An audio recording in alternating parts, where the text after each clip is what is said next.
Hi everyone welcome back. ನೀವು ನೋಡ್ತಿದ್ದೀರಾ student solution YouTube channel. ಶಿಕ್ಷಕರ ನೇಮಕಾತಿ GPSTR PSTR HSTR ಹುದ್ದೆಗಳ ವಿವರ ಬಗ್ಗೆ ಮಾಹಿತಿ ಕೊಡ್ತೀನಿ. ಸಾಕಷ್ಟು ಜನ ಸಾಕಷ್ಟು ಊಹಾಪೋಹಗಳನ್ನು ತರ್ತಾ ಇದ್ದಾರೆ.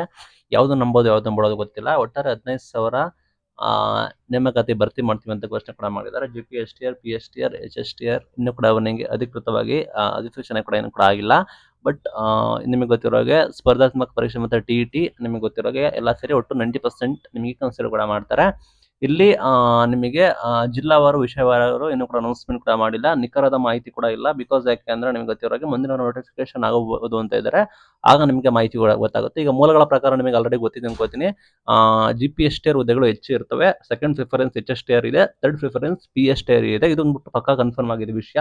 ಬಿಕಾಸ್ ಈ ಹಿಂದೆನೆ ಕೂಡ ಮಾಹಿತಿ ಬಂದಿತ್ತು. ಒಲವುಗಳು ಯಾವ ಕಡೆ ಹೋಗಿಂದ GPSTR ಹೆಚ್ಚು ಹುದ್ದೆಗಳು ಇರ್ತವೆ. ಸೆಕೆಂಡ್ HSTR ಕೂಡ ಇರ್ತವೆ. PSTR ನ ರಿಡ್ಯೂಸ್ ಕೂಡ ಮಾಡಿದ್ದಾರೆ ಅಂತ ನಿಮಗೆ ಹುದ್ದೆ ಕೂಡ ಇತ್ತು. ಕೆಲವರು 500 ಬರೀ 500,000 ಆಗ್ಬೋದು ಅಂತ ಕೂಡ ಹೇಳ್ತಾ ಇದ್ದಾರೆ. ಇನ್ನು ಕೂಡ ಕ್ಲಾರಿಟಿ ಇಲ್ಲ. ದಯವಿಟ್ಟು ಊಹಾಪೋಹಗಳನ್ನು ನಂಬೇಡಿ. ಡೆಕ್ಕನ್ ಹೆರಾಲ್ಡ್ ಅವರು ಒಂದು ವರದಿ ಕೊಟ್ಟಿರೋ ಪ್ರಕಾರ GPSTR 10,000, HSTR 3,000, PSTR 2,000 ಅಂತ ಹೇಳ್ತಾ ಇದ್ದಾರೆ. ಬಟ್ ಇಲ್ಲಿ 15,000 ನೇಮಕಾತಿಯಲ್ಲಿ ಕೆಲವೊಂದು ಕಡೆ IT ಶಿಕ್ಷಕರ ನೇಮಕಾತಿ ಇನ್ಕ್ಲೂಡ್ ಆಗುತ್ತೆ, ದೈಹಿಕ ಶಿಕ್ಷಕರ ನೇಮಕಾತಿ ಇನ್ಕ್ಲೂಡ್ ಆಗುತ್ತೆ ಅಂತ ಇದ್ದಾರೆ.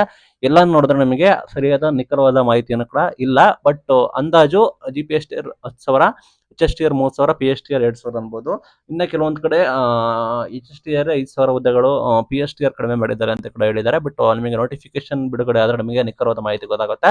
ದಯವಿಟ್ಟು ನೀವು ತಯಾರಿ ಮಾಡ್ಕೊಳ್ಳಿ. ಇನ್ನು ನೆಕ್ಸ್ಟ್ ವಾರ ನೋಟಿಫಿಕೇಶನ್ ಮಾಡ್ತೀವಿ ಅಂತ ಹೇಳಿ ಕೆಲವೊಂದು ಮಾಧ್ಯಮಗಳಲ್ಲೆಲ್ಲ ಕೂಡ ಮಾಹಿತಿ ಬಂದಿತ್ತು. ಅದು ಕೂಡ ಕನ್ಫರ್ಮೇಶನ್ ಕೂಡ ಆಗಿಲ್ಲ. ದಯವಿಟ್ಟು ಒಂದು ಬಾರಿ ಕನ್ಫರ್ಮೇಶನ್ ಆದ್ರೆ ನೀವು ನಂಬೋದು. ಈಗಲೇ ನೀವು ಅನ್ಕೋಬೇಡಿ ನಮ್ಗೆ ಇಷ್ಟು ಹುದ್ದೆಗಳು ಕಡಿಮೆ ಇದಾವೆ, ನಾವು ಓದೋದು ಬೇಡ, ಜಾಸ್ತಿ ಹುದ್ದೆಗಳು ಇದಾವೆ ಅಂತ ಹೇಳಿ ನೀವು ಈಗಲೇ ಕಡೆ ಊಹಾಗಳನ್ನ ಮಾಡ್ಕೋಬೇಡಿ. Thank you.